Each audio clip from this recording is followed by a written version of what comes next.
செய்திகளை விரிவாக காணலாம். நியூஸ்7 தமிழ் செய்தி எதிரொலியாக சாலை வசதியின்றி தவித்து வந்த திருப்பூர் மாவட்டம் குருமலை மலை கிராமத்தில் சாலை வசதி ஏற்படுத்துவது குறித்து மாவட்ட ஆட்சியர் ஆய்வு மேற்கொண்டார். இது தொடர்பான முழுமையான விவரங்களோடு எமது செய்தியாளர் மோகன் இணைகிறார்.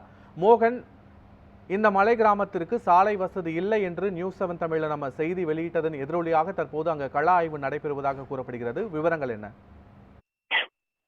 பத்மநாபன் உடுமலை வனச்சரகம், அதாவது திருப்பூர் மாவட்டம் ஆனைமலை புலிகள் காப்பகத்தில் அமராவதி மற்றும் உடுமலை வனச்சரகங்கள் உள்ளன. இங்கு குருமலை, குளிப்பட்டி, கோடந்தூர், மாவடப்பு உள்ளிட்ட 18 மலை கிராமங்கள் உள்ளன. சுமார் 6000க்கும் மேற்பட்ட மலை கிராம மக்கள் வசித்து வருகின்றனர்.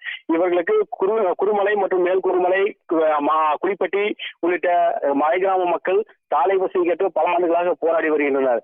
தொடர்ந்து இந்த மலைவாழ் மக்கள் சாலை வசதி இல்லாமல் மற்றும் கர்ப்பிணி பெண்கள், வனவிலங்குகளால் தாக்கப்படுபவர்களை மருத்துவ சிகிச்சைக்காக சாலை வசதி இல்லாததால் தொட்டில் கட்டி மருத்துவமனை கொண்டு வந்து சேர்க்க வேண்டிய சூழ்நிலையில் இருந்து வந்தனர். கடந்த ஆண்டு மலைவாழ் மக்கள், ஒட்டுமொத்த மலைவாழ் மக்களும் உடுமலை மாவட்ட வன அலுவலகத்தில் தொடர் காத்திருப்பு போராட்டத்தில் ஈடுபட்டனர். அதனைத் தொடர்ந்து மாவட்ட ஆட்சியர் 49 லட்சம் நிதி ஒதுக்கீடு செய்து சாலை அமைப்பதற்கான பணியாணை வழங்கினார். ஆனால் இங்குள்ள வனத்துறை அதிகாரிகள் தொடர்ந்து அவர்கள் மீது சாலை அமைக்க எதிர்ப்பு தெரிவித்து வந்தனர். தொடர்ந்து சாலை அமைக்கும் மலை கிராம மக்கள் மீது பொய் வழக்குகளை பதிந்து வனத்துறையினர் அவர்களை கைது செய்தனர். இதனால் சாலை அமைக்கும் பணி முழுமையாக தடைபட்டது. இந்த நிலையில் தொட்டில் கட்டி குருமலை பகுதியில் இருந்து ஈசல்திட்டு உள்ளிட்ட மலை கிராம பகுதிகளில் இருந்து தொடர்ந்து அந்த மக்கள் தொட்டில் கட்டி மருத்துவமனைக்கு அழைத்து வரும் அவலம் தொடர்ந்து நடைபெற்று வருகிறது. கடந்த 6 மாதத்தில் 10க்கும் மேற்பட்ட நோயாளிகள் அங்கிருந்து தொட்டில் மூலம் மருத்துவமனைக்கு அனுப்பி வந்தனர். இதில் ஜூலை 18ஆம் தேதி பழனிசாமி கட்டி கொண்டு வழியில அவர் சிகிச்சை பலனின்றி உயிரிழந்தார். அதே போல வெள்ளச்சி என்ற மூதாட்டியும் தொட்டில் கட்டி கொண்டு வந்து சிகிச்சைக்கு தாமதமானதால் அவரும் இறந்தார். இப்படி இறப்பு சம்பவங்களும் அதிகரித்து வருகிறது. இந்த நிலையில் நேற்று முன்தினம் கூட சரவணன் என்ற இளைஞரை பாம்பு கடித்து சுமார் 14 மணி நேரம் இரவு நேரம் அங்கேயே வைத்து சாலை வசதி இல்லாததால் மறுநாள் காலையில் அதிகாலையில் தொட்டில் கட்டி சுமார் 14 மணி நேரம் தாமதமாக உடுமலை அரசு மருத்துவமனை கொண்டு வந்தனர். அதனைத் தொடர்ந்து உடுமலையில் உடல்நிலை மோசமானதால் அவரை உடனடியாக கோவை அரசு மருத்துவமனைக்கு அனுப்பி வைத்தனர்.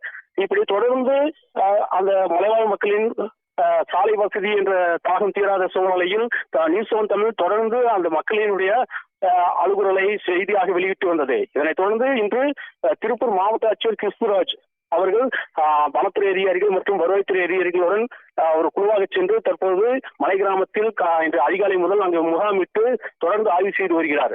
தற்போது குருமலையிலிருந்து திருமூர்த்தி மலை வரை சுமார் 3.5 கிலோமீட்டர் தூரம் சாலை அமைப்பதற்கான அந்த திட்ட வரைபடத்தை ஆய்வு செய்து அந்த வழியாக தற்போது மாவட்ட ஆட்சியர் நடந்து வந்து கொண்டிருக்கிறார். அந்த பகுதியில் சாலை அமைப்பதற்கான என்ன சூழ்நிலை உள்ளது என்பது குறித்து தொடர்ந்து ஆய்வு செய்து வருகிறார். அவர் இப்ப தற்போது குருமலையிலிருந்து நகரப்பகுதிக்கு சாலை அமைப்பதற்கு வரைபடம் அமைக்கப்பட்டது. அந்த வரைபடத்தின் வழியாக தற்போது அவர் அந்த பாதையில் தற்போது ஆய்வு செய்து தொடர்ந்து வந்து கொண்டிருக்கிறார். இன்றைக்கு அதிகாலை குருமலை கிராமத்திற்கு சென்ற மாவட்ட ஆட்சியர் அங்கு மலைவாழ் மக்களுடன் உணவருந்திவிட்டு அவர்களின் குறைகளை தொடர்ந்து கேட்டு வருகிறார். இப்ப தற்போது மாவட்ட ஆட்சியர் நேரில் சென்று மலைவாழ் மக்களை சந்தித்ததால் அந்த மக்கள் தற்போது சாலை வசதி கிடைக்கும் என்ற நம்பிக்கை ஓரளவுக்கு எழுந்துள்ளது. தொடர்ந்து மாவட்ட ஆட்சியர் முழுமையாக அந்த சாலையை அமைத்துக் கொடுத்தால் அங்குள்ள தொட்டில் கட்டி கொண்டு வரும் அவலங்களை தீரும் என்பதே அவர்களின் கனவாக உள்ளது.